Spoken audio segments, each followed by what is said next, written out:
Guys, welcome back to my channel. कैसे आप सब? आई होप कि आप सब ठीक होंगे। तो आज मैंने सोचा अपनी वार्डरोब ऑर्गेनाइज़ करूं और इस तरह से मेसी हो गई थी ना, कुछ कपड़े मिल ही नहीं रहे थे और बहुत दिन से सोच रही थी कि कुछ ऑर्गेनाइज़ करूं, पर ऐसा मेरे से हो ही नहीं रहा था। आप देख सकते हैं मेरी वार्डरोब की हालत। और वार्डरोब मेरे को दो है पर भी छोटे गिरने लगे क्योंकि कपड़े ही इतने ज़्यादा हो गए हैं।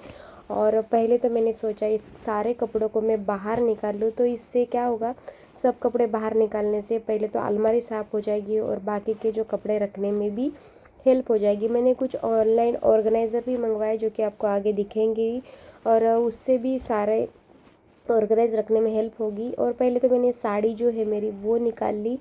तो साड़ी तो ज़्यादातर मैं पहनती नहीं हूँ, फिर भी अपने पास थोड़ा तो लेडीज़ लोगों को पसंद भी होता है और कलेक्शन थोड़ा बहुत होता ही है हम लोगों के पास।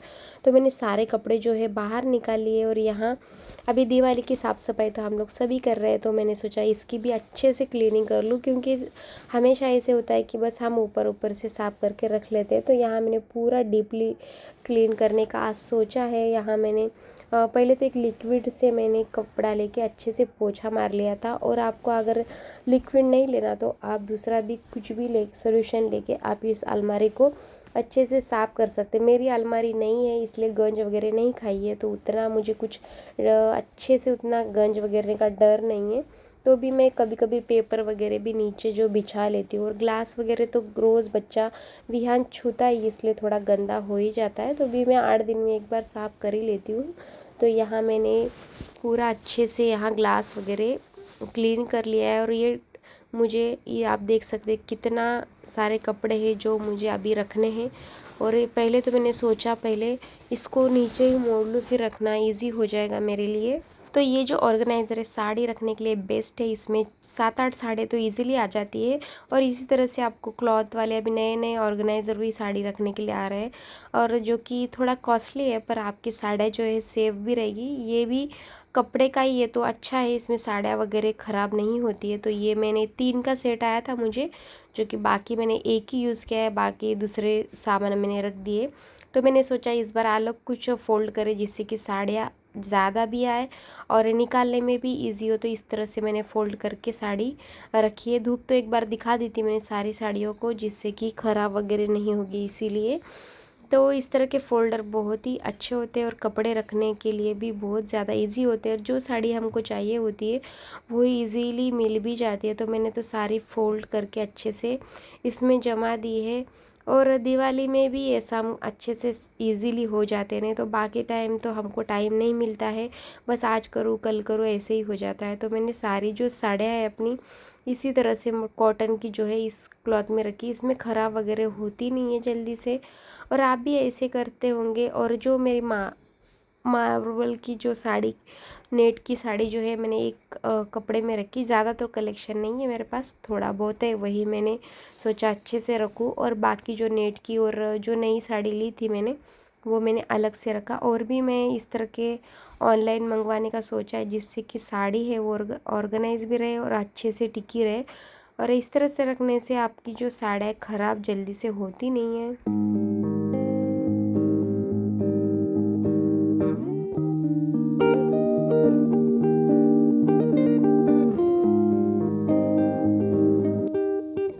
और जो भी मैं ऑर्गेनाइज़र लिए है उसकी सारे की लिंक मैं आपको डिस्क्रिप्शन बॉक्स से दे दूँगी, तो वहाँ से आप उस ऑर्गेनाइज़र को बाय कर सकते हैं।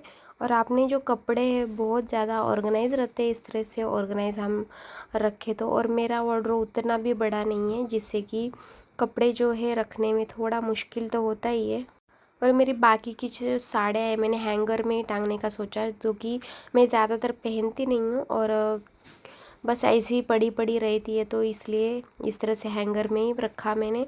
और जो पुराने ब्लाउज़ है वो भी आ भी नहीं रहे मेरे को, अभी नए सबको सिलवाना पड़ेगा। तो इस तरह से मैंने क्लीन कर लिया था वार्डरोब मेरा और इस तरह से हैंगर में रखा है। अगर हैंगर नहीं रखना चाहते हो तो भी आप जो ऑर्गेनाइज होते हैं उसमें ज़्यादा कपड़े आ जाते हैं, वैसे भी आप लोग भी इसी तरह से रख सकते हो।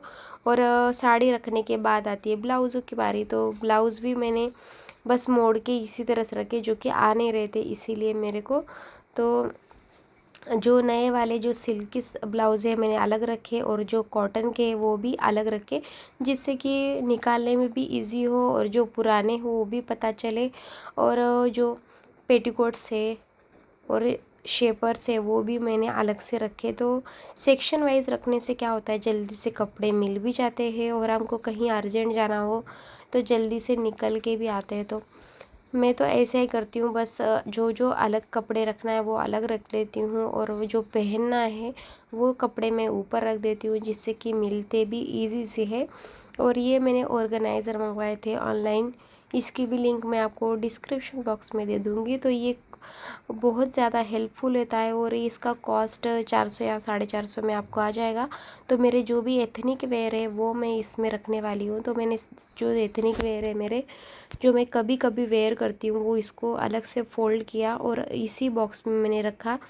और जो सेक्शन वाइज करने से जो डेली है रेगुलर वाले और एथनिक वेयर जो हम कभी कभी पहनते हैं, तो इस तरह से कवर में लपेटने से धूल वगैरह भी नहीं लगती है और कपड़े जो है हमारे एकदम सही रहते हैं। तो मैंने इस तरह से सारे कपड़ों को ऑर्गेनाइज़ करके रखा है। तो आप भी देख सकते हैं, निकालने में भी इजी है और दिखने में भी अच्छा लग रहा है। और बस, और रेगुलर जो कुर्ती होती है वो भी मैंने सारी जो है मेरी अलग से मोड़ ली, वो मैं इसी तरह से मोड़ के रखती हूँ। अगर प्रेस भी नहीं है तो हम इस तरह से मोड़ के रखते हैं, तो कपड़े जो है दिखने में भी अच्छे लगते हैं और मैनेजेबल भी दिखने लगते हैं।